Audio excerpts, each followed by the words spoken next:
topics and opinions expressed in the following show are solely those of the hosts and their guests and not those of W4CY Radio, its employees, or affiliates. We make no recommendations or endorsements for radio show programs, services, or products mentioned on air or on our web. No liability, explicit or implied, shall be extended to W4CY Radio or its employees or affiliates. Any questions or comments should be directed to those show hosts. Thank you for choosing W4CY Radio.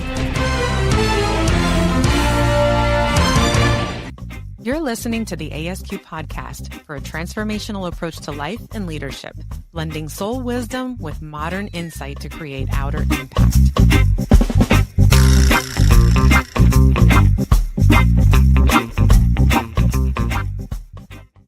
All right.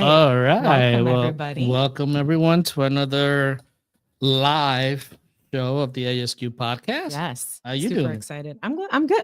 Had a nice holiday. Good. Thanksgiving was good. Yeah. I'm for some reason feeling a little nervous right now. I don't know why. I don't Because I'm know. excited. I don't know why you feel nervous. Maybe because at all. I've been chilling for a couple days. Yeah, I think kind of like getting back into the groove Yeah. of things. You know, Yeah, it's yeah. kind of like, yeah. But today we have an amazing guest. You know, and it's interesting because professionally, I've known Ashley since like 2008, 2009. I mean, she's Wow. been in and out of the community. I've been in and out of the community. But I'm so intrigued because there's so many things that's happened with her professionally and personally. Oh, yeah. And She's got an yeah, we're amazing gonna get story. into that. So Yeah, I'm we looking are. forward to this. You know, so Look at me. buckle up, Soul Questers. Let's get Let's to do it. this. Yeah, All right. let's get to it. Now that you already threw her name out there. Anyway, Oh, okay. today we are honored to welcome someone whose leadership is woven into the very fabric of our community. Ashley Mock Kidd is the Chief Operating Officer of the Children's Services Council of St. Lucie County. In this role, she helps shape strategic initiatives, strengthen partnerships, and support the well-being of families across our area. She's a St. Lucie County native who's close to or chose to give back to her community and lead with heart. And as a parent and professional, she brings on an honest and refreshing perspective on balancing purpose, family, and serving others. All right. Welcome, Ashley. Yeah. Let me do the clapping. Hold on. Thank you. I don't know if I can live up to all that stuff you said, but You already do. You you already do. You didn't do the clapping. No. We have a soundboard and we do like different my sounds for- my producing skills are not of part today. I memorized that entire intro, so not I'll bad. hire you the next time I need one, Jessica. Yes. Yay. Yeah. She's excellent at those things. So Ashley, first and foremost, thank you so much for being here. We really, really appreciate you taking your time. Yeah, definitely. I'm excited about this conversation. Oh my gosh. I'm excited to hang out with you guys. Yeah. Awesome. So let's start like, you know, at the beginning. And again, this conversation is about like your personal development. So tell us a little bit about, you know, why you chose this field and what led you to this career, because you've been with CSC for a long period of time. Like what led you there? So it's a really funny story and probably not at all what you expect, but I went to college. I actually just had this conversation with my daughter recently. I thought I wanted to be a speech therapist. Like I went into speech pathology. I went to the University of South Florida in Tampa in that program in communicative disorders. And I failed anatomy twice. And after you fail a class in your degree program twice, you have to pay out-of-state tuition, Oh, or you have to transfer like to a different program. So I literally went to my advisor and said, what can I do? Like, what are my choices? Mhm. And she said, well, you've taken a lot of communications classes. Like, have you ever thought about public relations? And I said, no, like I was convinced this is what I was doing. And she said, well, I think mass communications would be a good pivot for you. And so that's what I did. And I got a job. I got a degree in mass communications, public relations, and who knew that it's exactly what I was meant to do this whole time. Wow. nice. That is an interesting story. Yeah. Fork in the road. Yeah. That's pretty funny.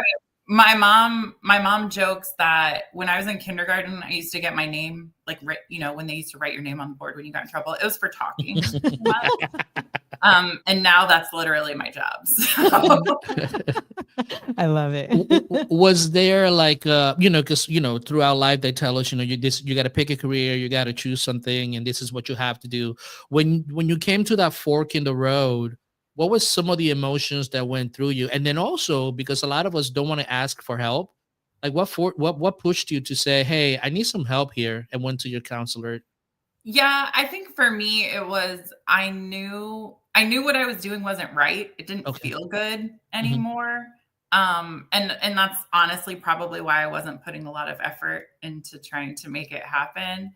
Mhm. And I think I knew that what she was telling me was the right thing to do. So I had a lot of friends that were in that same sort of world at the time. Mhm. I was working in retail while I was going to school, and so a lot of what I was learning in retail was about relationships Mm. and how you communicate with people, and that's what I was really good at anyway. So it just kind of made sense to Yeah. make that Yeah. transition. Yeah. I couldn't see you doing anything else at this point. Right? Seriously. Curious, where in retail did you work? So I started working retail when I was 15 at the Mm. Gap. Really? Which Gap? Oh, I worked in Jensen. I actually worked at Orange Blossom before they Me closed down. too. That's how old I am. Really? You guys, Yes. did you guys Who know was each your other? manager? Oh my gosh. Look, come on. You're really testing my Yeah. I have no Yeah. idea. Listen, I worked at Orange Blossom, right? That was my Did- first Gap job. Did So I you work worked at in the, Jensen? I worked in the Vero Gap. Oh, I didn't go to Vero. I went to Jensen and I worked there for a long time. And then Mhm. when I went to college, I transitioned to Tampa. Yeah. So I worked at University Mall right next to University of South Florida. I ended up getting a job as an assistant manager at West Shore, also in Ah. Tampa. Yeah, I was all over. You know what's interesting, right? And this is Sean says this all the time, how little you know about the people that you work with. Yeah. Because I worked at the Orange Blossom Mall. From the Orange Blossom Mall, I went to Vero. From Vero, I went to the Orange Blossom Square Mall in Orlando. Oh, And yeah. and I did the Gap internship there, and I was an assistant manager at the Florida Mall. So Oh, look that's at Hey. so I was Who knew? yeah, I was the EOS training, And you know, look, elements of selling. And remember you're both that? talkers. You're both Yes. talkers. Because he's a talker too. No, Yeah. I'm serious. Like I You know think what those though? jobs. Like I was actually my daughters and I were just talking about this recently because we were talking about jobs. You know, they're both about that age now, like looking into what they can do. Yeah. And I said retail was such a good learning opportunity because you had to figure people out. Yes. And you had to know, you had to understand what they were in it for and how to get them where they needed to be. Yeah. But it was really such a good learning opportunity to understanding people. Yeah. It's interesting that you would take that approach though, because you know, both of you were young when you were doing this retail at the Gap, right? And to have that mindset to take from that experience and then translate it into future, right, is pretty amazing. Like saying this is probably a really good opportunity because I didn't. I was flipping hamburgers when I was 15 or 14. So there wasn't anything about communicating with anybody except for, you know, you want more ketchup. Here you go. Here's a packet. But I'm just saying it's really interesting that you'd have that presence of mind. You know what I mean? Yeah. What let me ask you this, right? Because again, now I'm speechless. I'm completely speechless because again, Sean is complete. Yeah, Sean was completely right. It's like you don't know, and again, it's like we follow such similar paths, and we've learned. I mean, I learned so much. Like I said, I was the elements of selling training for the Orlando area at that time, and so I'm just kind of like baffled when it comes to that. So tell me about how that experience helped you in your self-development as a person, and now what are the skills that you're using from all those experiences into what you do right now? So it's funny. I think I've always been sort of, you know, you get told that you're an extrovert when you're outgoing, and people just say that and you're like, okay, yeah, sure, I am totally. But I think in retail, it's one of those things where like, you don't have a choice. Like those people are coming in, whether you want them to or not, and you have to talk to them in order, you know, to get that end result. I loved being on the floor and feeling like I was helping somebody. So I loved the aspect of shopping with a person and Mhm. like trying to solve their problem. Like, because they come in with a problem. They need Yep. this thing or Yes. this outfit or whatever it is. Right. I loved feeling like I was solving that problem for them or with them. I hated being behind the cash wrap. I hated doing the register. Like I am not a numbers person, so like that was not it for me. But I loved getting to know people and like why they were shopping and what they were shopping for. And I think that really did transition me into like how I function now in my life. Like I love asking people questions and learning about them and why are you doing this and why did you decide that? It's just figuring it out for me. And I think that's what I was doing when I was selling too. Yeah. Yeah. Yeah, that was part one of the training manual. Ask open-ended questions, right? Yeah. Wow. So how does this lead you to CSE? So very funny. So I was still in Tampa at the time. I actually had moved from the Gap to Bombay, which was a furniture store at the time. I was an assistant manager at the furniture store and decided that I was ready to come home. Like I was ready to come back to Fort Pierce. After college, some of my friends had started to settle down. I was thinking about that life, like what did that look like? And I wanted to do that here. So I transitioned to the Bombay store that was here in Jensen Beach at the time. It was really small, much smaller than the store that I was working in, but it was something. Mhm. And we were out to dinner one night. I was with my mom and dad and ran into Kathy Basile, who at the time was the executive director of the Children's Services Council. My mom had known her for an eternity because my mom was an educator and Kathy was as well, and had been her principal at one point. They had worked together for a long time. So we were out at dinner. My mom ran into Kathy and was like, oh my gosh, Ashley just moved home. She's looking for a job. Do you know of anything? Her degree's in communications, blah, blah, blah, blah, blah. So we have this conversation and Kathy says, I don't know of anything, but I work with all of these nonprofits. If something comes up, I'll give you guys a call. She called the next week because her assistant was pregnant and got put on bed rest. And this was, pre-COVID, nobody could just work from home like we all do now. So she needed somebody to come in and work as her office assistant. And so she said to me, she was like, I understand that you have a college degree. I understand this is probably not glamorous, not what you thought you would be doing. But if you can come help us through this transition, I'll make you we'll build a communications job here for you. Yeah. I know that we need one. We're growing. This is what we need to do. And so that's what I did. So I went in as the assistant, as the executive assistant, which I think was also really lucky because I learned everything from the bottom. And that, that's a unique perspective that you don't always get when you come into a new place. And so I worked in that capacity until Paula came back from maternity leave. And then we kind of built a communications position. And it was the first time really that Children's Services Council had done any outward facing communications or marketing. And so it was really fun because I got to build it all. From scratch. Talk about creative juices flowing in that moment, right? For you? That must have been awesome. It was a little overwhelming, to be honest. And I was really young.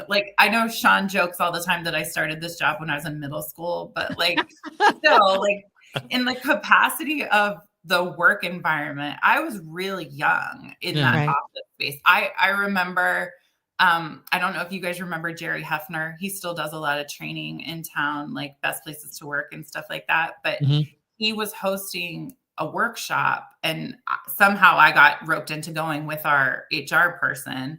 And I had only been working there for maybe 6 or 8 months. And he was talking to the audience about the way that the different generations functioned in the workplace.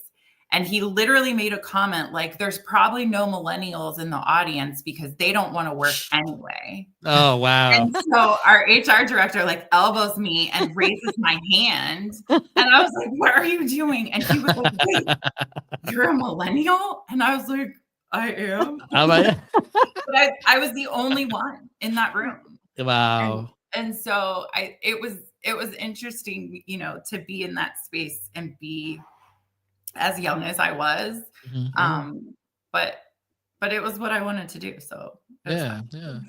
That's awesome. You know, you said a lot of things about in just this brief conversation about all the things that you went to school, and you segue into communications, but it always seems like you're carrying things that you've learned with you. Can you talk about the value of personal development, but also from the point of view of learning from experiences and your philosophy based on that? Yeah. Wow. Okay. That's a big question. I think there are a lot of missed opportunities that people have because they think that they don't have enough experience or they aren't an expert in this field, or whatever it is. And I think one of the things that I really have learned, and it's probably from my parents, if I had to like go back and pinpoint it, is that it's a lot better to do something scared or unknowing, than to not give yourself the opportunity to pursue it. Yeah. Because you don't have the experience to. And so I think maybe one of the reasons that I ask people a lot of questions or want to learn about them is because I want their experiences too. I want to like soak up as much of learned experience as I can. And so I think that maybe is one of the reasons that I really like communicating and talking with people, because I love learning about them. My husband jokes all the time that like, if I get, it's probably my ADHD, but like if I get into a new subject or on a new topic, I literally absorb everything that I can about it. I become an expert in it because I need to know all of the things. And I feel that way about people too, because I think it's just like, you'll never be able to experience everything that everyone around you has. That's true. But as much as you can soak up from them, like, why not? Yeah. You know, that's an amazing answer right there. So listen, when we come back, because we're going to go into a little break right now, but when we come back, I want to talk about two things. Number one is about being a mother, right? And number two is about your community impact. So we're going to take a brief commercial break, and then we're going to touch on those two things as to how all these learnings translated into those two aspects. So we'll be right back after this commercial break. You're listening to the ASQ podcast, a transformational approach to life and leadership. Too many of us chase clarity but feel scattered. What if your challenge isn't failure, but the threshold before expansion? Each month, we gather live for a transformational webinar where contraction becomes coherence. Register today and receive your Soul GPS journal. Begin your journey within. Scan the QR code or visit asqempowerment.com. At ASQ, we need one platform to do it all. Funnels, emails, forms, and automations. That's why we run our entire ecosystem on Go High Level. It is the tool that saves us time and builds real connections with our audience.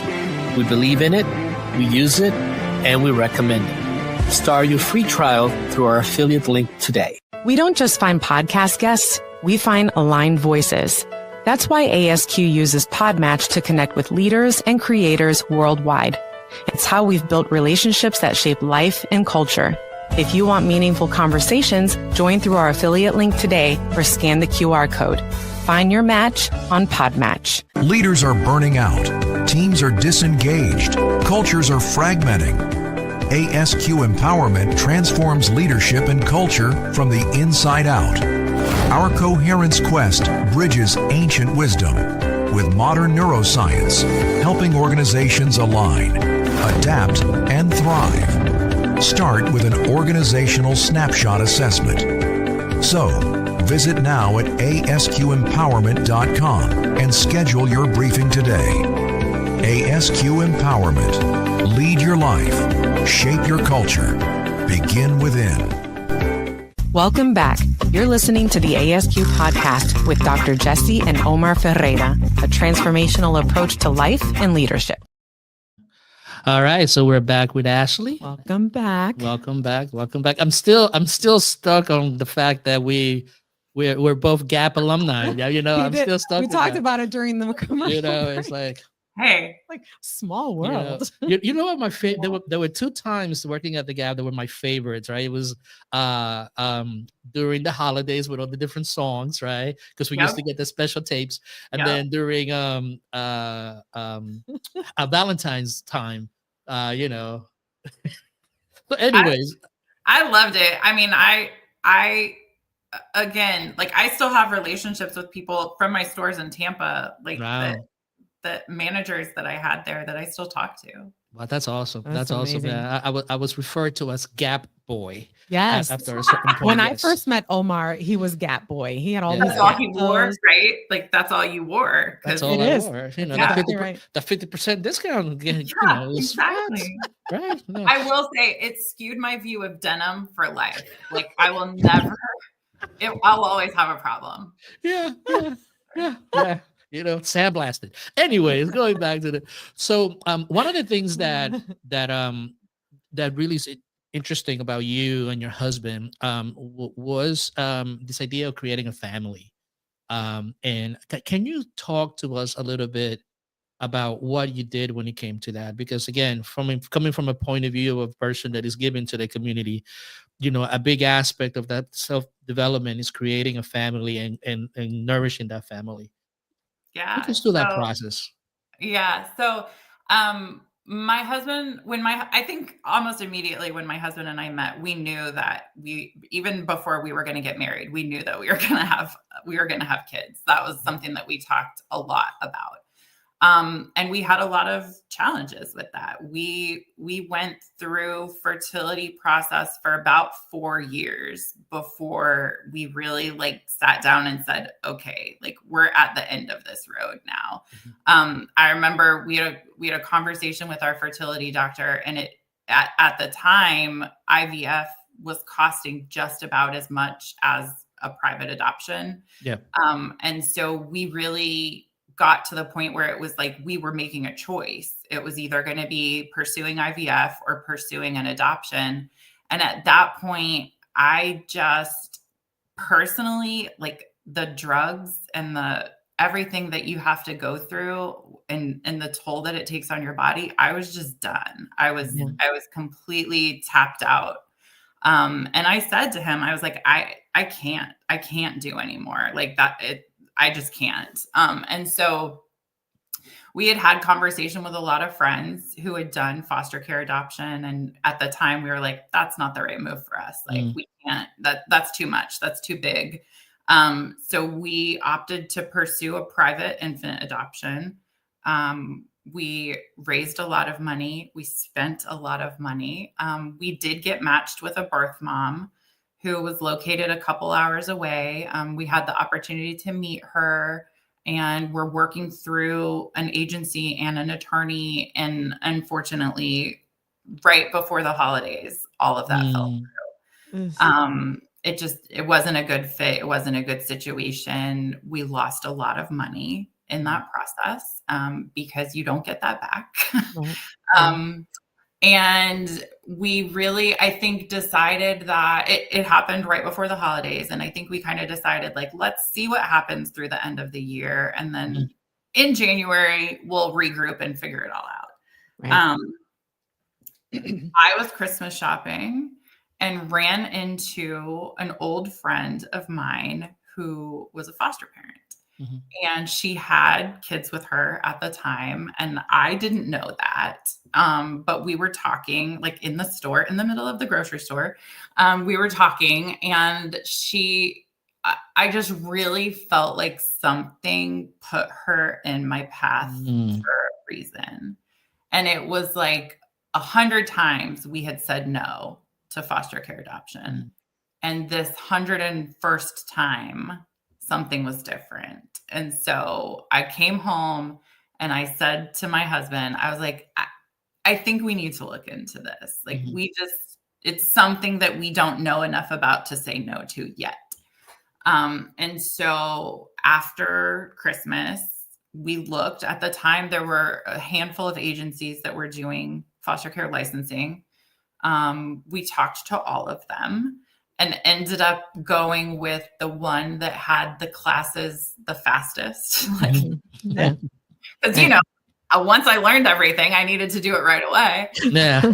Of course. And so we started our licensing classes almost immediately. It was literally the middle of January. And my husband was very vocal in our classes about sibling groups and how important he felt it was to keep sibling groups together. He had some experience in his childhood with siblings being removed and put back into the home and some things like that. And so he was very vocal about it in class when we talked, and they ended up calling us after the second. There's supposed to be 4 classes. They called us after the second class and they were like, we need to talk to you guys. And I was terrified because, you know, you're going through all of this paperwork and the home study and all of this background screening. And I was like, what happened? Like something came back and we're in trouble and what's going on? Yeah. And so they called because there was a sibling group that had been identified that was moving to permanency. So, you know, through the process, they try to reunite the children with their biological family. If that doesn't work out, they move to a permanency plan, and that looks different. But for this sibling group, they were looking for adoption. At the time, there was no home in St. Lucie County that could take all of them. Oh, wow. Wow. They were in foster homes at the time. They were separated. The girls were together, but my son was in a different home. They had never lived together. Wow. Wow.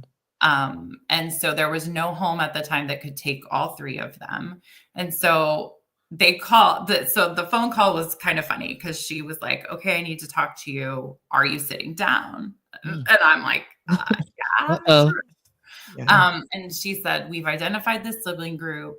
We want to talk to you guys about it. You know, the process is probably going to move quickly because of how far along they are in the process.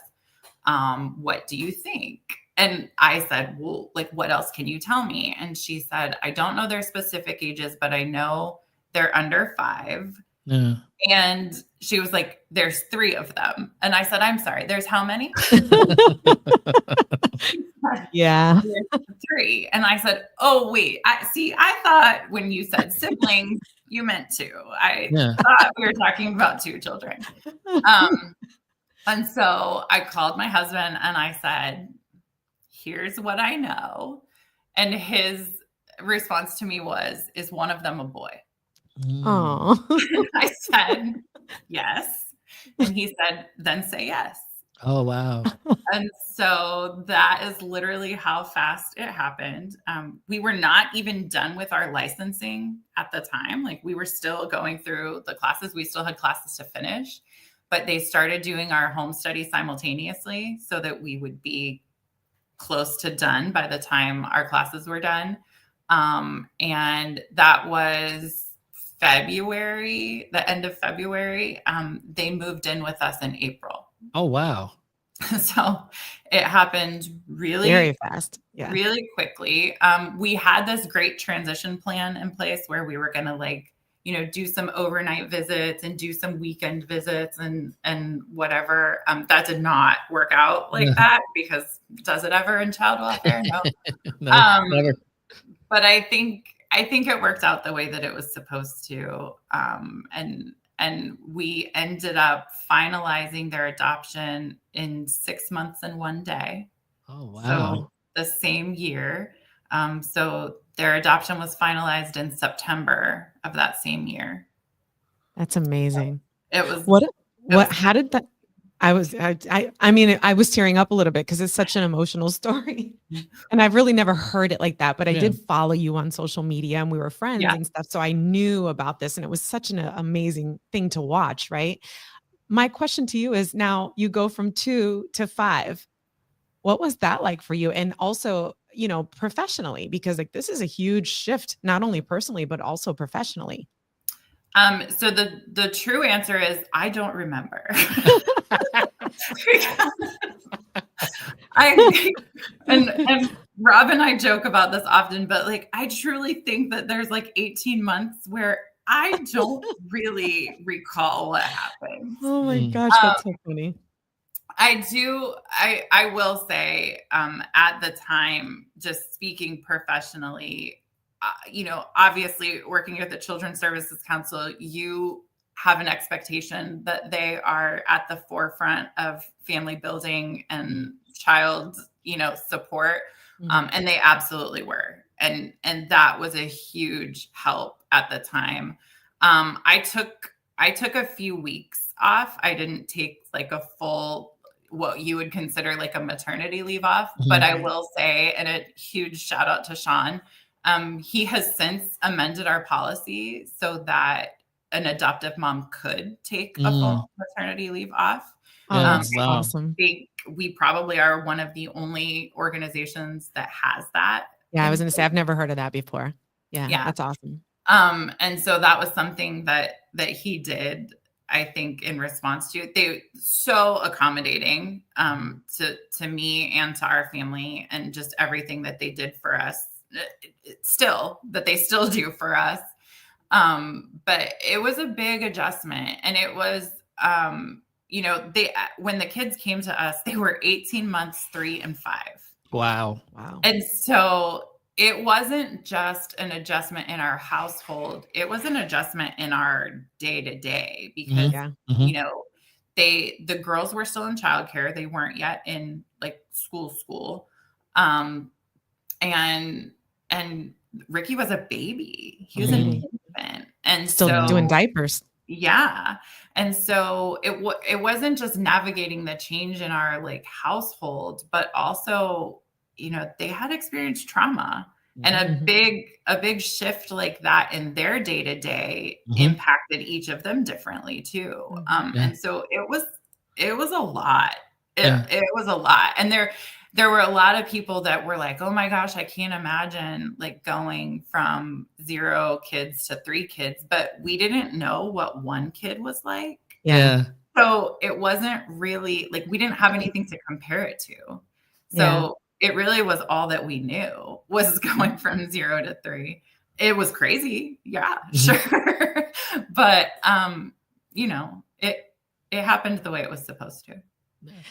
Let me ask you this, because this is one of the things, like working in your field, you see how much damage kids go through, how much trauma they go through, and what you've done and your husband have done is kind of like resonates to give a family and a community to these 3 kids. Can you tell us, do you ever think about the impact that it did for the community and for them, that you gave them a safe home? Do you ever think about that as part of like, something that's heroic? Do you ever think about it like that? It doesn't feel that way. I mean, I think for me, and I would say for him too, I think it was always just a matter of, we wanted to be parents, and however it happened, it happened. And even when we went into foster care, a lot of the conversation in foster care is like, oh, you have to give these kids back, or you might have to. And I really hate that. I hate that is part of the conversation, because they aren't property. No. And any time that you get to spend with them, you should be grateful for, regardless of what the situation is. The kids who are in foster care are in that situation to no fault of their own. Correct. They've done nothing wrong. And so much of what happens to them is devastating, that if I can give them one good day in my home, great. Like that's all they need. One good day, one good person. And so it's funny, Omar, like people are always like, oh, you saved them, you did this. But I don't feel that way. Mm. It doesn't feel like that. And I think too, it's funny because like once you see our family together, I don't think other people would feel that way either. I think No. it's like, it's just like a normal familial relationship. Yeah. And so I really feel like, and this is going to sound cliche and I hate that, but like, I really feel like they fulfilled something that we were looking for. Mhm. Yeah. And so I don't feel like the impact is that great or that like we're superheroes for what we did. Literally Mhm. anyone can do what we did.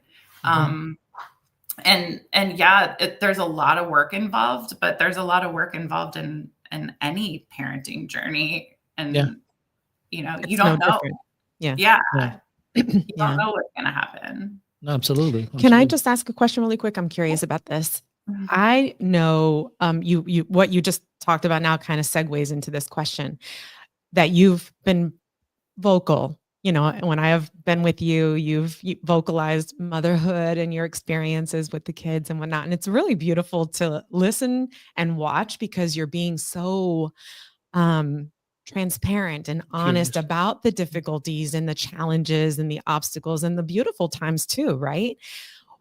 What is it for you that you've learned about giving grace to yourself as a mother and to parenthood, and also not only as a parent but also as a professional in your career? Just how does that all translate? What does that grace look like for you? I think I'm still figuring it out. I think a lot of us are probably struggling with that often. I was joking with someone the other day. I have a girlfriend actually from high school who did a podcast with someone, and she was talking about work-life balance. And she was like, I don't know why we call it that. Like, Yeah. that's not what it is. No. We're not balancing anything. It's Yeah. Right. literally give and take all the time. Yeah. But I do think that I remember this is actually funny. And it wasn't my girls, it was my niece. When Rob and I started dating, he was really close he had a niece that he was living with at the time. She was like 2 or 3, and she spent a lot of time with us. And I distinctly remember one day in the car, Rob and I were both driving home from the same place, but she was with me in the car, and he beat us home. Like he managed to make it home before we did. And when I pulled into the driveway, I made a comment. I was like, oh man, like we should have left earlier so we got here first. And from the back seat at like 3 years old, she patted my shoulder and she was like, Aunt Ashley, sometimes it's okay to lose. And I was like, Oh my God, lessons from a 3-year-old. I know. Oh. I was like, oh my gosh. And I think that is something that like I've remembered in its context, because I'm not always getting it right. Yeah. And I think as the kids have grown and, the challenges that we're encountering are different now. I've had to remind myself and them too, as they get older and they understand now, like I'm a mom for the first time, just like you're a 12-year-old for the first time. For the first time. Yeah. And so I'm not going to do it all right. And when I screw up, I'm going to apologize to you and we're going to talk about it. But like, I haven't done this before. And so maybe I will screw it up. I don't know. But I think that has sort of kind of trickled over into my work life too. Sean will like, I am a little bit of a perfectionist, and I don't like to do things that I'm not good at. And I don't like to turn over products that I don't feel like are 100%. And I really hate when people find mistakes in work that I have done. And I think part of that learning in your professional life is that like, it's okay to screw up as long as you fix it. Like, fix it fast and move on, because it's not perfect. And, no part of it is ever going to be perfect. Right. It's that idea of taking accountability for it, right? But also being transparent as a leader to say, I made a mistake and it's okay. And we're going to fix it and we're going to move forward. And so I think that's really beautiful, both in your personal and your professional, life. Yeah. People talk a lot about leadership, right? And they talk about different tactics and things like that and the other. From a standpoint of a mother, right? Because that's a big aspect of leadership that most people overlook, right? What would you say is your philosophy? I mean, you alluded to that idea of acknowledging when you make a mistake and letting the kids know that, hey, I'm human too. I'm going through this stuff. Can you talk about your philosophy or your approach when it comes to leading your family, and how that segues into actually leading in your work? Whew. That's big. I think a lot of, well, and I think it's different now too. I think it's different. My kids now are 12, 14, and almost 16. And that is a lot different than when we got them. I guess they are. Love me some teens. We are in the thick of some really heavy stuff. Yeah. But I think one of the things, and I know it's been discussed a lot in parenting recently, is this like let them theory. And I think my approach maybe, or my viewpoint of it, is a little different, because for us, and a lot of the stuff that we're dealing with now, it's, I can't intervene for you all the time anymore. Like, I feel like when they're young, you're in this like constant protection, like, don't do this because you're going to get hurt, or don't do this because you're going to, whatever. But as they get older, you're like, hey, screw up, figure it out. Like, I can't save you from yourself anymore. And I think that's one of the like ugly places that we're experiencing right now. And that's really hard as a mom. To sit and watch what looks like it could be a train wreck. Yes. So hard. And you just have to kind of sit there and go, oh man, like, it's so close to happening. Yeah. What kind of restriction do you actually have to be able to allow your children to go through the train wreck? Yeah, it's tough. And I think, we're in it right now. Like, we're having some of that right now. And two, your kids are so different. Like, individually, they're so different. And so what works for one of them does not work for the other one. And you just kind of have to figure it out as you go. And again, I think it goes back to that, like, kids are so much more aware than I think we give them credit for. They are. And honestly, I really feel like kids who have experienced trauma are even more aware. And I identified that in our kids so early, because, and it was dumb things that, like, my daughter would say at 5 years old, why are you driving this way today? If I took a different route to school. And I was like, what are you talking about? And she was like, this is not the way that we go. But she was so observant about everything around her, because she had to be, that it was, they're so much more in tune with than what we give them credit for. And I think being able to have transparent conversations with them at where they're at, like, developmentally appropriate, really kind of helps them figure out where they're at in life too. And that, I think, has been something that I feel like we have done well, to have those conversations with them. Rob and I grew up very differently. And I think that sort of has helped in our parenting aspect, because I have this like white picket fence ideal of what it should look like, and he has a very different perspective. And so for us to be able to kind of come together and be like, okay, maybe it's not like that, but maybe it's not like this. I think has been really helpful. Yeah. Can I ask you a question? And this isn't to end this discussion. I'm just curious. What's one thing that you wish other parents knew that you had to learn the hard way, and how do you promote that in your organization at CSC? Like, is it something that you're able to promote? Youch, Jess. What? I'm sorry.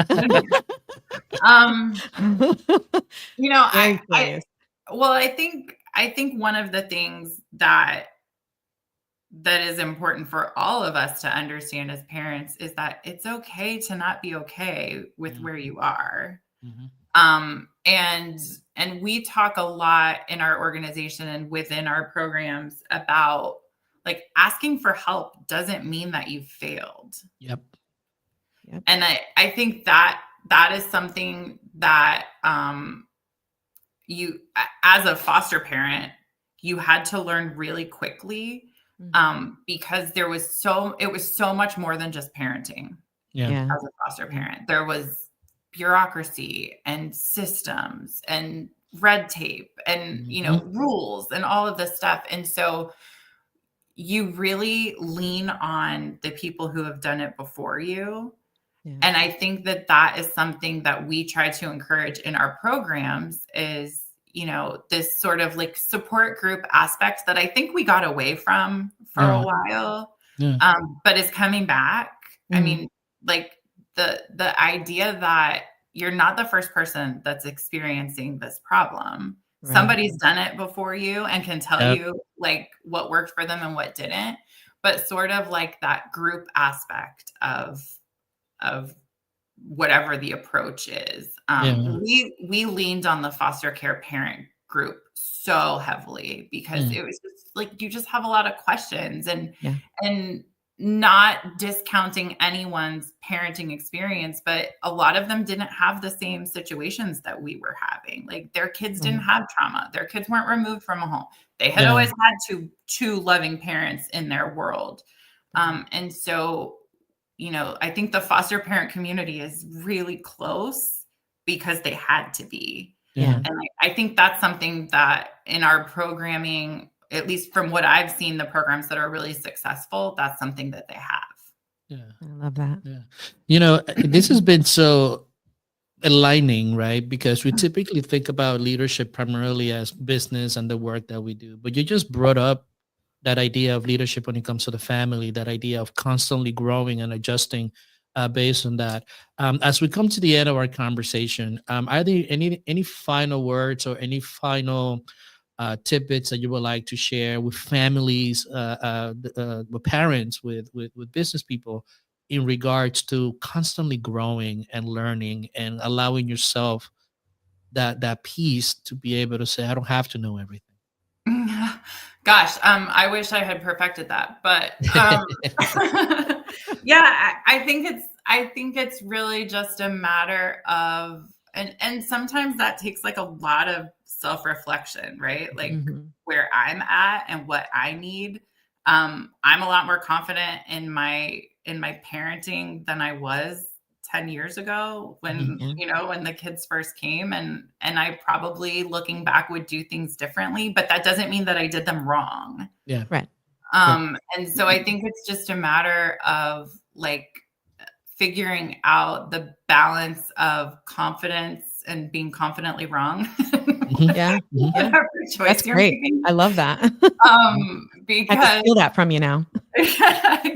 Like, maybe what I told my daughter was a far step from the truth, but if I delivered it confidently to her, did she know that? I don't know. Maybe not. But I think it is, there's a lot of self-reflection that goes into making sure that the journey that you're taking feels good. And there's some parts of it that aren't going to, and that's okay too. But I think to your question, I think understanding that there are groups and there are resources and there are people that have done it before you that will walk next to you through it. Finding that group or finding that couple of people that can kind of walk alongside you is really important because nobody wants to do this alone. No. Well, that. Ashley, thank you so much for being here today. I mean, this has been amazing. From being Gap alumni to everything in between. So Omar and I will always have that now. Yes, we'll always have that connection. You know what? We are always going to be falling into the gap. Good one. Well, thank you so much for being here, and thank you so much for sharing. We really, really appreciate it. Thank you, Ashley. Absolutely. Amazing. Absolutely. All right, Soul Questers, we'll be right back after this brief break. You're listening to the ASQ podcast, a transformational approach to life and leadership. Coming this December, A Soul's Quest, a transformational approach to life and leadership. A book that bridges science, wisdom, and lived experience so you can lead with coherence. Don't miss the launch. Join the waiting list today, scan the QR code, or visit asqempowerment.com. At ASQ, we believe every creative deserves a safe space to share. That's why we use and proudly recommend Gnostic TV. It's where your content won't be silenced and your vision can flourish. Sign up through our affiliate link and be part of this Freedom Center platform. Create boldly on Gnostic TV. Across boardrooms, nonprofits, and communities, too many leaders are quietly burning out. They know what's not working, but not how to turn inertia into momentum. That's where I come in. I help leaders, fathers, and organizations move from quiet crisis into coherence, so cultures can thrive from the inside out. Book me today at asqempowerment.com and bring coherence to your next event. Welcome back. You're listening to the ASQ podcast with Dr. Jesse and Omar Ferreira, a transformational approach to life and leadership. All right, so we're back with this was a really good episode. So I mean, good. we say They're that all the all time. good. They're all good, but They're all good, but Ashley it- just brings a different energy, and Yeah. it was just, oh my gosh, her story is amazing. and this is one of the things that is underlying. It's like, of people, but how much do you really know them, Oh my right? God, And yeah. and I That's a good think, takeaway. yeah, that's one of the biggest takeaways that I have, because besides kind of like sharing into the gap, my parents were foster parents, they adopted Yes. kids, Yeah. so that whole world, I understand it as well. Yep. But it's good to see that. So what was some of your takeaways? One of the things that really stands out for me, and this is going to be is the total, Mhm. takeaway, because there was a few things, but the biggest thing was, I love how Ashley is so transparent about being confidently wrong Mhm, sometimes mhm. and seeking Mhm. help and understanding that she doesn't know everything. I think oftentimes we're so tied up with shame and guilt and what are people going to think, and all these different thoughts that go through us that keep us from reaching out for help. Right. And she just didn't allow those things to sort of take over. She really relied on other people and their experiences to do what she was doing, and continues to do that as a parent and as a professional. Yeah, there was two things for me. Number one was that idea, that instinctive thing that we drive, that we have for connection, right? And wanting a family. And I know that a lot of people are in their society kind of like against, we don't want any kids or anything like that. But there's a beauty of connection, which is one of our primal drives to share in that direction, even though we don't know what the outcome is going to be. So it's kind of like seeing that desire come to life, and then being able to positively impact 3 young lives, but also consequently be an example for a lot of people. That stood out for me. The other part that stood out for me was that idea of connection to community and tapping into individuals, because you don't know everything, and it's okay to not know. But one of the things that throughout her conversation was that idea, I don't know, but I'm going to go ahead and find out. Yep. Right. I'm going to go ahead and look for an answer, from changing careers to looking into different aspects, to like realizing, well, this is not going to work. I'm going to, and then suddenly things happen. But that idea of looking, connecting, and then being able to continually grow and allowing that growth to happen, because that's life. Life is not a straight line. No, it is not. It's definitely so- an evolving experience. Yes, so, absolutely. yeah. So, well, we want to thank you all for tuning in today and Hopefully you all listening to enjoy this. this. Yeah, this was very enjoyable for me, selfishly speaking. That's fine by Selfishly me, here too. right? So, thank you. And for more, please visit us at asqempowerment.com. That's asqempowerment.com. And remember to Lead your life. shape your culture and begin within. Have a good day. Thank you for listening to the ASQ podcast. Remember to lead your life, shape your culture, begin within. Visit us at asqempowerment.com and join the movement.